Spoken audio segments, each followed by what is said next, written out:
እርምጃ ምንድነው? ሬት ሃይክ ያደርጋል ማለት ነው። ሬት ይጨምራል ማለት ነው። ምክንያቱም ጂዲፒም ጨምሯል፣ ኢንፍሌሽንም ጨምሯል። ሶ ሬት ሃይክ ያደርጋል ማለት ነው። ያ ማለት አሁን ሞር ኦፍ ዲቴልስ ሲገባ እናያለን። ጂዲፒ ደግሞ ጨምሮ ኢንፍሌሽን ደግሞ የሚቀንስ ከሆነ ምን ያደርጋሉ ማለት ነው? ሆልድ ያደርጋሉ። ምክንያቱም ዋናው ነገር ሴንትራል ባንክ ምንድነው የሚፈልጉት ነገር ከተባለ ትልቁ ነገር የሚፈልጉት ነገር ምንድነው?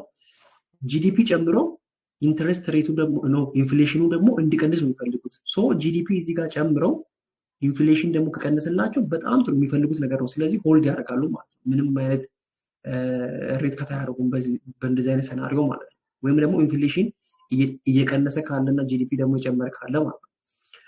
እዚህ ጋር ደግሞ ስንመጣ ጂዲፒ ዳውን ነው፣ ኢንፍሌሽን ደግሞ ሎው ነው። ሁለቱም ደግሞ የቀነሱ ናቸው። ስለዚህ ምን ያደርጋሉ? ሬት ከት ያደርጋሉ። ምክንያቱም ሬት ከት የሚያደርጉት ኢንፍሌሽንም የለም ሀገር ውስጥም ደግሞ እድገት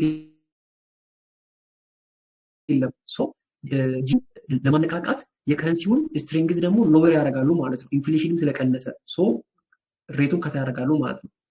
አሁን ላይ ኢቭን ባለፈው ራሱ ሬት ከት አድርጓል። ለምሳሌ ፌድ ወደ 25 ቢፒ አካባቢ ከት አድርጎታል።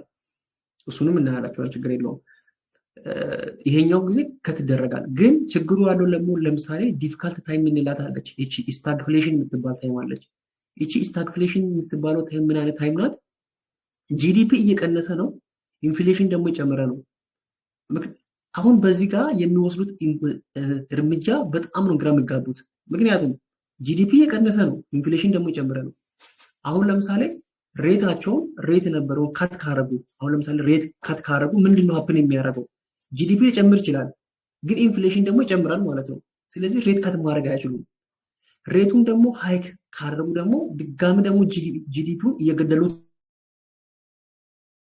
ነው። ምክንያቱም ስትሪንግ ሃይክ ማድረግ ደግሞ ይጨምሩ